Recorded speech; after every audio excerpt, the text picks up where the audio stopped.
Hello everyone, welcome to Filing Adda Income Tax Learning Series Part 2. In previous video, we learned about taxable income, non-taxable income and tax rates on income.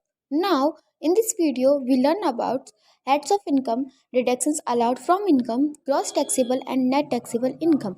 So let's see the heads of income. Heads of income के अंदर कौन कौन सी incomes आती हैं, जैसे income from salary, हमें कहीं से मंथली बेसिस पे कोई सैलरी रिसीव्ड होती है, इनकम फ्रॉम सैलरी में जाएगा।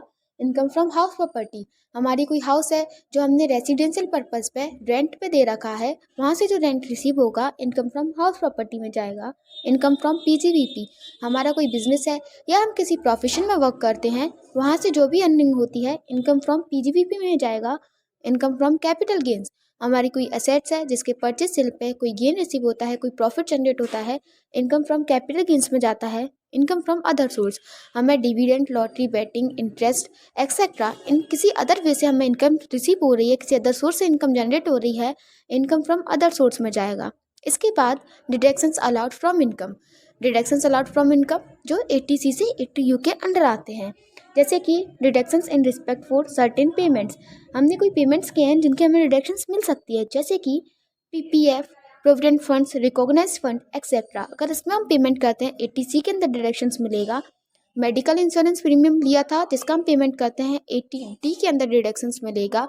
हायर एजुकेशन के लिए हमने लोन लिया था, इंटरेस्ट का जो पेमेंट करेंगे 80E के अंदर डिडक्शन मिलेगी। हमने किसी चैरिटेबल फंड, इंस्टीट्यूट या गवर्नमेंट को कुछ डोनेशन दिया है, 80D के अंदर डिडक्शन मिलेगी। Now deductions in respect of certain income, जैसे कि एम्प्लॉयमेंट के लिए हमने न्यू एम्प्लॉयज़ को रखा है, 80JJAA के अंदर डिडक्शन मिलेगी। रॉयल्टी की इनकम है, 80QQB के अंदर डिडक्शंस मिलेगी। हमारे पेटेंट्स है जिनकी रॉयल्टी रिसीव होती है, 80RRB के अंदर डिडक्शंस मिलती है।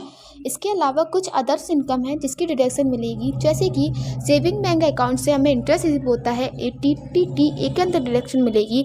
यही अगर सेविंग किसी सीनियर सिटीजन ने किया होगा तो 80TTB के अंदर डिडक्शन मिलेगी। कुछ अदर डिडक्शंस होते हैं, जैसे कि पर्सन हैं जिन्होंने मेडिकल हेल्थ इंश्योरेंस लिया था, वो डिसेबल हैं, 80U के अंदर डिडक्शन मिलेगी।